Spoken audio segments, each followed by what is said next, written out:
नमस्कार, मैं अनूप चंद्रा भारतीय दलहन अनुसंधान संस्थान के फसल सुरक्षा विभाग में वरिष्ठ वैज्ञानिक के तौर पे कार्यरत हूँ। तो आज हम मूंग बीन और उर्द बीन में लगने वाले एक बहुत ही महत्वपूर्ण कीट के बारे में चर्चा करेंगे, जिसे हम फ्लावर थ्रिप्स कहते हैं। तो फ्लावर थ्रिप्स यानी वैज्ञानिक तौर पर इसे हम मेगालिरो बोलते हैं, मेगालिरो थ्रिप्स। इसमें खासकर दो स्पीशीज बहुत ही महत्वपूर्ण है, जैसे मेगालिरो यूसिटाइटस और मेगालिरो डिस्टालिस। तो इन दोनों के अलावा भी बहुत सारे थ्रिप्स की प्रजातियां हैं जो दलहनी फसलों में ये मूंग बीन और उर्द बीन में नुकसान पहुंचाती है, जैसे थ्रिप्स टबैकी है, सिटोथ्रिप्स डोर्सालिस है, थ्रिप्स पामी है इत्यादि। तो अगर हम इसके पहचानने की बात करें तो ये काले कलर की, बहुत ही सूक्ष्म आकार की और बिल्कुल काले कलर की, काले रंग की होती है। तो ये फूलों के अंदर रह करके, वहाँ से फूलों के अंदर रह करके फूलों का रस चूसती है। तो आप किसी अगर पर्याक्रमित पौधा है उसका अगर फूल तोड़ करके आप उसको टैप करके देखेंगे सफ़ेद कागज़ पर, तो बहुत सारे थ्रिप्स आपको बाहर निकलते हुए नज़र आएंगे।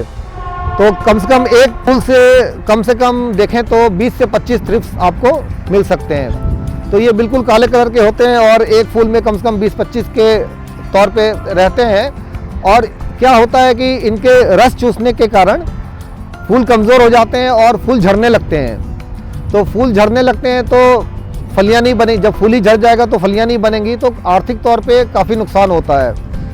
और इसके अगर लक्षण की बात करें, कैसे पहचानना है हमें फील्ड में कि थ्रिप्स का इसमें पर्याक्रमण हुआ है, तो हम देखेंगे कि बार बार फूल के झड़ने से जो रैचिस होते हैं मूंग बीन या उर्द बीन के पौधे में जो जिस पे फूल लगते हैं, तो वो काफ़ी बार बार फूल झड़ने की वजह से ये काफ़ी लंबे हो जाते हैं।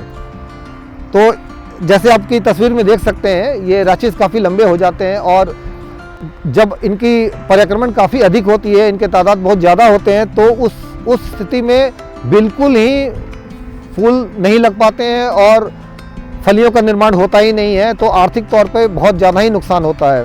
तो अगर हम इसके प्रबंधन की बात करें तो सबसे पहले तो किसान भाइयों को ये बात जान लेनी चाहिए कि बहुत लंबे समय तक सूखे की स्थिति बने रहने से थ्रिप्स का पर्याक्रमण बढ़ जाता है।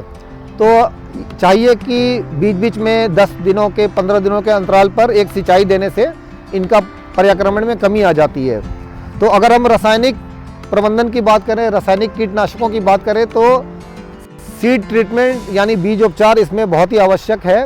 तो थायोमिथॉक्सम 70 WS का प्रयोग करें सीड ट्रीटमेंट के लिए, थायोमिथॉक्सम 70 WS। तो इस दवा को 2 ml दवा प्रति kg सीड के लिए पर्याप्त होता है। तो इसमें सीड ट्रीटमेंट करने के बाद ही बुआई करें।